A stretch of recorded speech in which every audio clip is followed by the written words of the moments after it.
Hello les guys, bienvenue sur ma chaîne YouTube.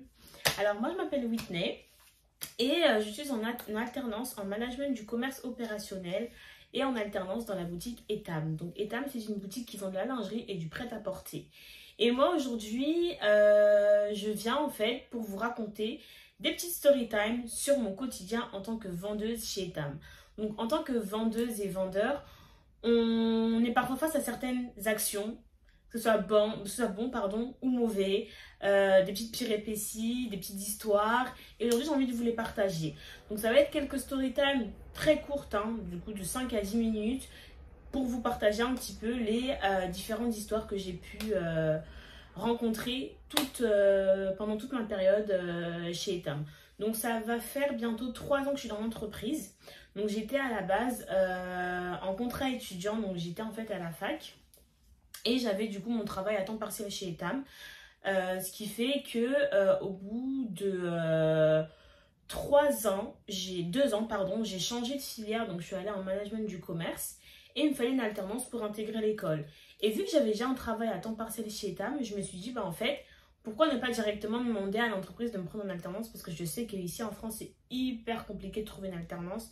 Soit tu as de la chance dès le début, soit tu galères un peu et c'est hyper compliqué. Les entreprises, elles sont grave compliquées par rapport aux alternants. Donc j'ai dit, pour ne pas avoir à rechercher, à retarder ma rentrée, qui tente rien à rien, je demande et Dieu merci, ils m'ont accepté. Dieu merci, j'ai pu intégrer l'école. Donc j'ai fait une rentrée avec une entreprise et là aujourd'hui, bah, tout se passe bien. En tant que vendeuse chez Etam, donc je vis certaines expériences. Et du coup, je voulais vous les partager un peu. Chaque semaine, je vous raconterai une petite histoire.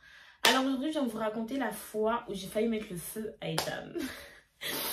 Cette histoire, elle s'est passée en 2021. Donc c'était pendant la période Covid.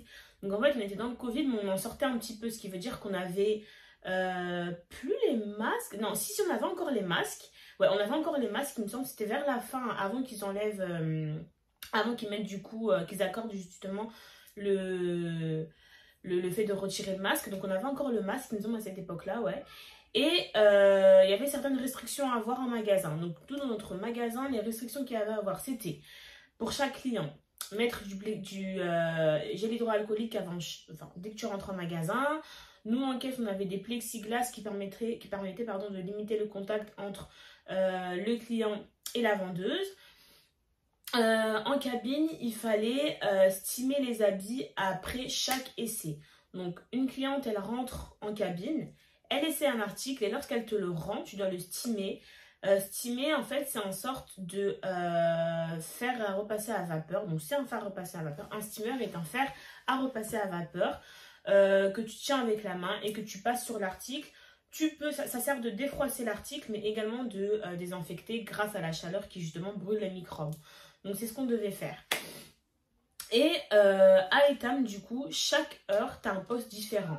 Donc, de 14h à 15h, tu peux être à l'avant du magasin à l'accueil client. De 15h à 16h, tu peux être à la caisse. De 16h à 17h en cabine. De 17h à 18h en train de faire les colis. Il y a vraiment, en fait, on essaie de faire tourner tout le monde en fonction des heures. Donc, moi, cette heure-là, j'étais en cabine.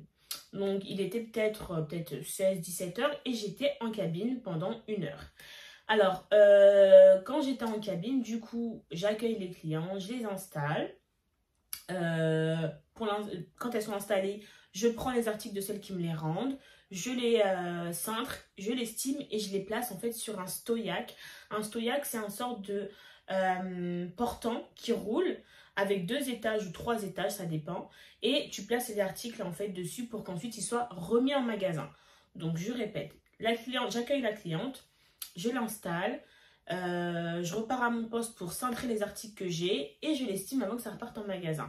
Et bien sûr, pendant tout ça, il y a des clientes qui t'appellent pour avoir des conseils, pour avoir des tailles, pour avoir un avis. Donc tu dois gérer tout ça et franchement, on arrive à le faire toute seule. À part qu'il y a un grand flux et qu'on se sent un peu submergé, on appelle une collègue pour qu'elle vienne nous aider. Mais là, pour l'instant, moi, je m'en sortais bien, pardon. Donc, les clientes, elles défient, je les installe, je les conseille, je cintre. Franchement, je m'en sortais bien. Et nous, à cette époque-là, le steamer, le bouton on-off, il ne marchait pas. Donc, comment on l'allumait? On le branchait et pour l'éteindre, on le débranchait. Donc, il fallait en fait se dire que lorsque tu branches le steamer pour l'éteindre, il faut le débrancher. Et souvent, quand tu es dans le feu de l'action, tu oublies ce détail et bah, tu le laisses brancher. Vous voyez ce que je veux dire? Donc, moi, ce que j'avais fait, c'est que je l'avais laissé brancher pendant un moment. Et en même temps, je faisais tout ce que j'avais à faire. Donc, je steamais, bam, j'allais installer la cliente, bam. Quand on m'appelait, j'y allais. Je revenais, je steamais. Donc, j'éteignais pas vraiment. J'éteignais vraiment quand je savais que j'allais faire une action qui allait me prendre du temps. Mais à ce moment-là, je l'avais laissé brancher. Donc, je le laisse brancher. Il y a une première cliente qui arrive et qui me demande, après son installation, un conseil. Donc, je vais dans sa cabine, je conseille avec elle sur une taille, il me semble. Et parfois, il y a des conseils qui te demandent plus de temps que d'autres. Parce que parfois, tu as juste simplement une dame qui va te demander si tu aimes bien. Oui, ok, j'aime bien par rapport à votre temps et tout, bam. Tu en as d'autres qui vont dire, je ne sais pas, je comprends pas, est-ce que c'est trop petit, est-ce que c'est trop grand. Donc, tu vas prendre les mesures, tu vas demander ce qu'elle veut, si c'est un push-up, si c'est... Franchement, je vous parle en termes un peu de vendeuse lingerie, mais je pense que vous comprenez un peu ce que je veux dire. Du coup, cette cliente-là m'avait demandé certaines infos. Il me semble qu'elle m'avait demandé si j'aimais bien, si la taille était bonne. On avait vu ensemble la taille, qu'elle était un peu petite, donc on avait demandé d'autres tailles.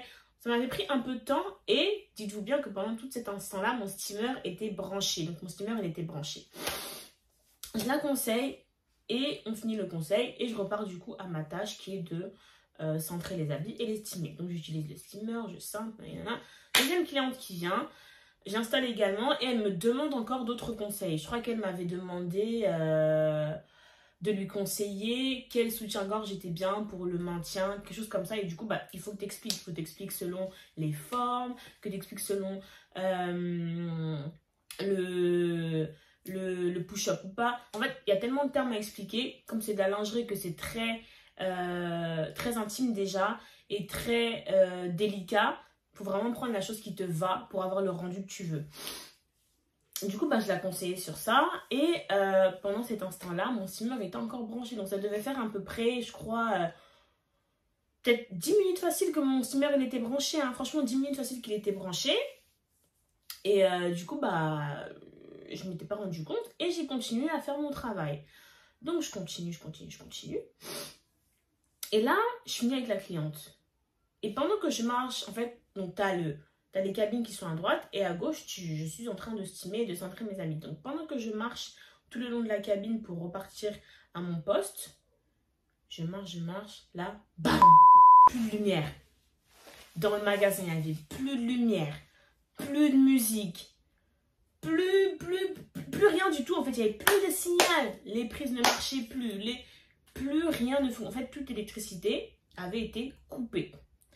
Et c'était dans notre magasin, mais dans tout le centre commercial aussi. Parce que rien qu'en face de nous, on a une boutique. Je crois que c'est la boutique Pandora, il me semble. Elle aussi, plus de signal. La boutique Mac aussi, plus rien. Donc ça veut dire que là, tout le centre commercial avait été suspendu et il n'y avait plus d'électricité nulle part. Moi, je ne comprends pas. Je me demande qu'est-ce que je dois faire. Je regarde autour de moi. En plus, j'étais toute seule en cabine, donc il n'y avait pas forcément quelqu'un autour de moi. Et là, tu as ma collègue qui était derrière, donc dans la réserve. Donc la réserve, elle est collée aux cabines. Qui ouvre la porte et qui me demande, Whitney, qu'est-ce qu'il y a et tout. Genre, on était un peu choqués, un peu intrigués, un peu qu'est-ce qui se passe, un peu d'action dans le magasin, mais en même temps, on panique parce qu'on ne sait pas ce qui se passe. Donc, elle me demande et moi, je dis, bah, franchement, je sais pas. D'un coup, le courant, il est parti. D'un coup, il n'y a plus d'électricité. Franchement, je sais pas. Elle me dit, ah, c'est chaud. Je dis, mais grave, on n'avait jamais eu ça. Moi, en tout cas, j'avais jamais vécu ça dans l'entreprise étable. Et là, du coup, on entend une annonce de notre responsable qui nous dit au talkie, les filles, là, on n'a plus d'électricité, il va falloir faire évacuer les clientes des cabines.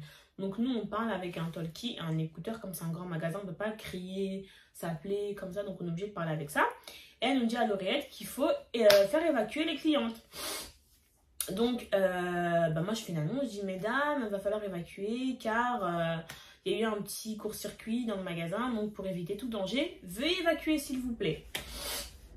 Du coup, les clientes, elles se rhabillent chacune, donc je leur laisse le temps, hein. Chacune se rhabille, chacune sort. Et là et tout, pendant que moi je suis posée, donc j'attends que les clientes elles sortent, donc je suis à mon poste, je vois un agent de sécurité qui court vers moi. Il court, genre grave vite et tout. Je me dis, mais lui il va où? Il court. Et il arrive devant moi. Il regarde autour de lui, en mode... genre, il cherche une info, il cherche à comprendre ce qui se passe. Et je lui dis bonjour monsieur, il me dit bonjour, il y a eu une détection de fumée qui a été localisée ici. Je regarde, je me dis mais hein, de quoi il parle? Genre quelle fumée, quelle... Moi aussi, en fait, il y a eu un moment de stop. Un moment où moi, je me dis mais de quoi il parle? Et le moment où lui, il se dit mais en fait, qu'est-ce que c'est? Parce que lui non plus, il ne voyait pas. Et à un moment comme ça, il tourne la tête et il voit le steamer branché. Il me dit ah c'est ça! Il me dit madame c'est ça, c'est ça, c'est ça, c'est ça. Vous avez laissé le steamer branché, il a fait de la vapeur et tout. Et en fait, le steamer, il était un peu derrière un rideau. Donc il ouvre bien le rideau. Et il voit qu'au-dessus du steamer, il y avait un détecteur. Ouais, détecteur de fumée. C'est comme ça que ça s'appelle, non? Détecteur de fumée. Vous voyez les trucs ronds qui sont collés sur le mur. Et en gros, dès qu'il y a de la fumée, un peu de fumée, et ben il se déclenche. Et il me dit, vous avez laissé le steamer branché au-dessus de ça. C'est ça qui m'a détecté qu'il y avait un danger ici. Et en fait, j'ai compris que sur leur tableau de bord, donc dans leur centrale de sécurité, bah, ils avaient accès à toutes les informations, ce qui est normal. Du coup, ça lui avait localisé, en fait, que ça lui avait, pardon, signalé que dans le tome du forum DA, il y avait une détection de fumée. Il me dit, c'est ça, madame, là, vous vous rendez pas compte, il n'y a plus d'électricité nulle part, tout a été suspendu, les escalators ont été stoppés, les grandes portes du centre commercial ont été fermées violemment, avec les grilles qui se sont baissées à moitié, là, il n'y a plus de signal. Quand il me dit ça, c'était comme si je rentrais dans un trou noir en mode... Donc là, il n'y avait plus d'électricité nulle part. À Zara, à Sephora, à Mango, à Nyx, à H&M, il n'y avait plus rien. Plus rien. Vraiment, il n'y avait plus rien. Et ça s'est détecté avant que la fumée elle commence. Donc en fait, je crois que c'était à 2 doigts de prendre feu. Mais comme il a senti bah, la fumée elle devenait de plus en plus chaude et que ça créait une sorte de vapeur, et bah ça a été détecté et bam, tout a lâché. En fait, c'est comme s'il y avait un court-circuit, bam, tout a lâché. Donc là, on allait tous devenir sourds, muets, aveugles, je sais pas tout. Mais en tout cas, à ce moment-là, il n'y avait plus de signal. Et du coup, bah, je crois que c'est automatique. Tout lâche, en fait, pour éviter tout danger. À ce moment-là, je me dis, waouh, donc c'est ma faute. Donc là, c'est ma faute. Parce que j'ai laissé le steamer branché. C'est donc à cause de moi que tout le centre commercial... il a été mis en pause. Dans ma tête, ça a fait doudoum. Non, dans mon cœur, doudoum, doudoum, doudoum. Là, j'étais comme ça, je savais même pas quoi dire. Je savais même pas quoi dire. J'ai dit, désolé, monsieur, franchement, je suis désolée. Je ne savais pas qu'il y avait un détecteur de fumée. Je suis désolée, monsieur, franchement. Il m'a dit, on a évité le pire. Heureusement, Dieu merci, on a évité le pire. Ne vous inquiétez pas, il n'y a eu aucun danger. Mais juste la prochaine fois, évitez en fait de laisser le steamer au-dessus du détecteur de fumée. Ou tout simplement... débranchez-le quand vous ne l'utilisez plus. Franchement, j'ai pris tous les torts. Je me suis excusée. Dieu merci, comme il a dit, plus de peur que de mal. Mais ce jour-là, il a été traumatisant pour moi. À aucun moment, je me suis dit, bon, si je laisse trop brancher, il y aura un danger. Non, pour moi, en fait, tellement tu es dans le feu de l'action, tu fais ton truc, tu as les clients, tu as les ci, tu as les ça. Je pensais pas, en fait, oui, donc là, il peut avoir le feu. Non, et je vous jure que à ce moment-là, ça m'était même pas venu en tête. Rien du tout. Moi, je faisais mon truc et bam. Genre, voilà. Et depuis ce jour-là, le steamer, dès que j'utilise, dès qu'on m'appelle, je débranche. Dès que je fais mon steamer ou mon steamage et qu'une cliente m'appelle ou quoi, je débranche.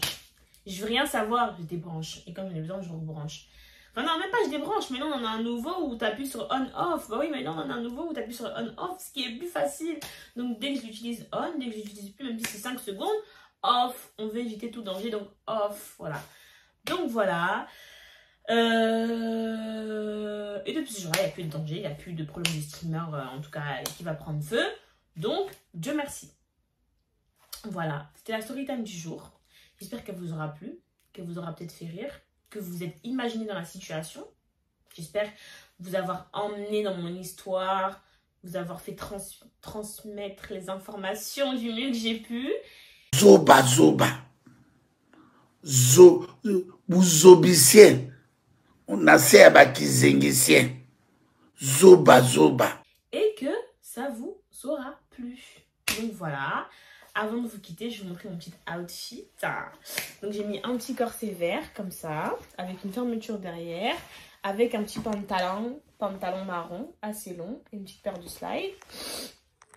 Voilà, donc c'est la fin de ma vidéo. Oups.